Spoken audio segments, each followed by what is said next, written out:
नमस्कार, जय हिंद, वंदे मातरम। दोस्तों, स्वागत है आप सभी का आपके अपने YouTube चैनल पर।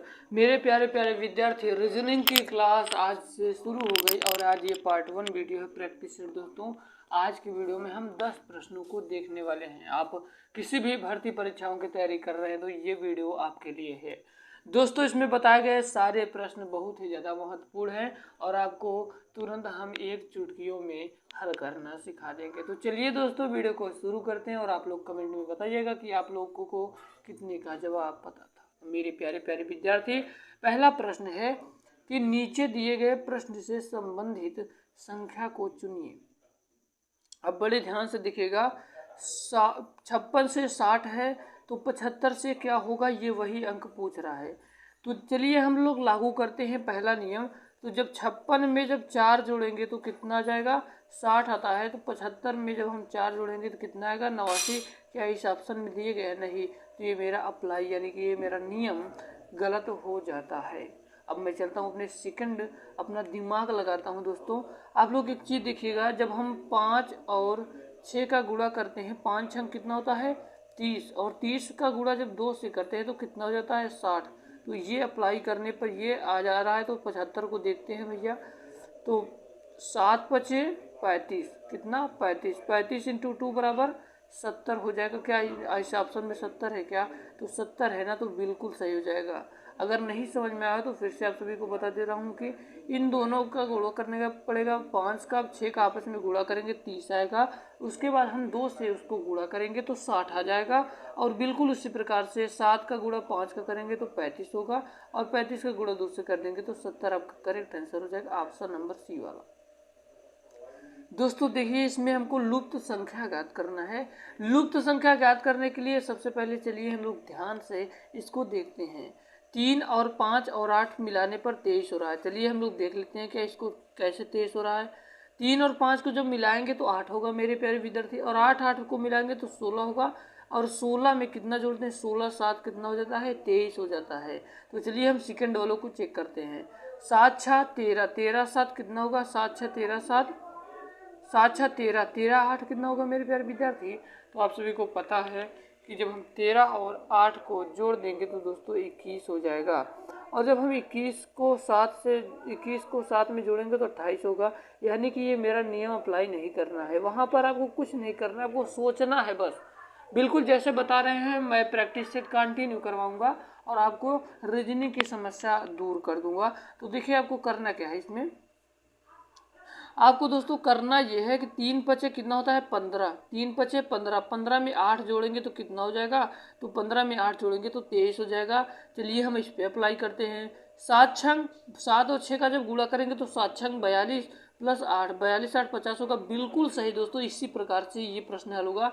9 छक्का 54, 54 और प्लस 4 कितना होगा, 54 4 हो जाएगा 60। यानी कि मेरे प्यारे प्यारे विद्यार्थी, इसका राइट आंसर हो जाएगा, इसका क्या हो जाएगा, 9 छक्का 54, 54 4, 54 4 58 होगा। तो दोस्तों इसका राइट आंसर हो जाएगा ऑप्शन नंबर ए वाला, 58 यहाँ पर हो जाएगा। ठीक है, 9 छक्का 54, 54 4 58। फिर से आप सभी को समझा देता हूँ कि आप सभी को डाउट ना रहे, क्योंकि ऐसे मेरे प्यारे विद्यार्थी देख रहे हैं जिनको अभी थोड़ा सा भी नहीं ज्ञान है। तो देखिए 3 पचे 3 और 5 का गुणा करेंगे तो 3 पचे 15 होगा। 15 में जब 8 को जोड़ेंगे तो 23 हो जाएगा। और 7 और 6 में का जब गुणा करेंगे तो 42 होगा, प्लस 8 को जोड़ेंगे तो 50 हो जाएगा। और 9 छक्का 54, 54 प्लस 4, तो 54 4 58 हो जाएगा। इसको करने के लिए दोनों पे अप्लाई किया हुआ नियम अगर काम कर रहा है तो इस पर वही अप्लाई करना होगा। अब अगला प्रश्न दोस्तों ये है, अगला प्रश्न यह है मेरे प्यारे विद्यार्थी कि नीचे दिए गए प्रश्नों में संबंधित शब्द को चुनिए। पहला है मच्छर। तो जैसा कि आप सभी को पता है कि मच्छर से मलेरिया नामक रोग होता है, तो तंबाकू से कौन सा होगा।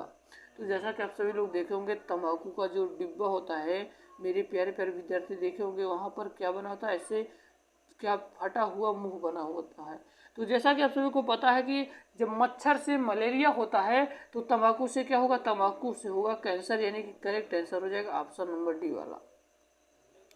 यकीन मानिए, पढ़ाने के बाद अगर कोई डाउट रहेगा, मैं चैलेंज करता हूँ, अगर आपको डाउट बच गया तो समझ जाइएगा मेरा पढ़ाना हुआ बेकार हो गया और मैं पढ़ाऊँगा, मैं वीडियो बनाना छोड़ दूँगा। दोस्तों अगला प्रश्न है कि नीचे दिए गए आकृति में त्रिभुज की संख्या ज्ञात करिए। याद रखिएगा एक पॉइंट को, जब चतुर्भुज की बात करेगा, जब चतुर्भुज में त्रिभुजों की संख्या ज्ञात करेगा तो आपको करना क्या है, इन छोटे छोटे त्रिभुजों को जोड़ लेना है।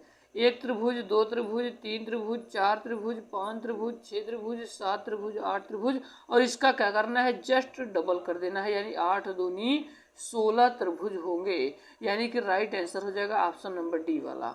यानी कि इस चतुर्भुज में दी गई आकृति में 16 चतुर्भुज होंगे। कभी भी आपसे चतुर्भुज में पूछ ले तो आपको छोटे छोटे खाना को गिन लेना है, उसके बाद जस्ट उसका डबल कर देना, आपका राइट आंसर हो जाएगा। ठीक है, अगला प्रश्न है दोस्तों, ये सारे प्रश्न पूछे गए प्रश्न देख लीजिए कितने आसानी से प्रश्न हल होते हैं, बट क्या होता है कि बच्चा जो होता है घबराहट में गलत कर बैठता है। अब अगला प्रश्न यह है दोस्तों कि नीचे दिए गए श्रृंखला को पूरा करें। अब देखिए 12 से 3 हो रहा है, तो 12 से 3 कैसे हो रहा है, चलिए हम अप्लाई करते हैं। 1 + 2 करने पर क्या हो रहा है, 3 हो रहा है। और उससे 6 कैसे हो रहा है, 1 + 5 करने पर 6 हो रहा है, 2 + 1 करने पर 3 हो रहा है। तो जैसा कि आप सभी को पता है कि 5 और 6 को क्या होगा, जोड़ने पर 11 हो जाएगा। इसका मतलब राइट आंसर हो जाएगा ऑप्शन नंबर बी वाला। नहीं समझ में आया तो फिर से बता देते हैं कि 1 और 2 को जोड़ने पर 3 आया, और 1 + 5 को जोड़ने पर 6 आया, और 2 + 1 को जोड़ने पर 3 आया, और 5 और 6 को अप्लाई करके जोड़ देंगे तो 11 हो जाएगा। इसका मतलब right answer option number B वाला हो जाएगा। अगला प्रश्न यह है दोस्तों कि दिए गए विकल्पों में से लुप्त अंक ज्ञात कीजिए। और याद रखिएगा जब लुप्त अंकों की बात करेगा वो भी वृत्ताकार आकृति में, तो आपको सामने से सामने वाले को देखना है, इसको सामने से सामने वाले को और इसको सामने से सामने वाले को। मेरी मोटी मोटी बात को समझ पा रहे होंगे ना आप लोग। तो देखिए 5 के सामने है 128, तो ये हुआ कैसे आखिरकार। तो चलिए हम आप सभी को बताते हैं, जब 5 का क्यूब करेंगे तो मेरे प्यारे प्यारे विद्यार्थियों, 5 × 5 = 25, 5 × 125 प्लस 3 करने पर 128 आ रहा है। हाँ तो बिल्कुल सही है। तो अब हम अगला नियम देखेंगे, जब दोनों पर ये अप्लाई होगा तो तीसरे पर तभी आपको अप्लाई करना होगा।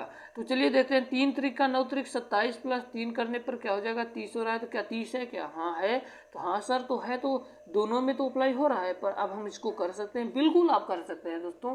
अगर कोई भी पैटर्न दिया हो, जैसे 3 फॉर्म में दिया हो, अगर 2 का आपका करेक्ट हो रहा है तो तीसरा वाला भी आपको उसी पैटर्न पर करना होगा।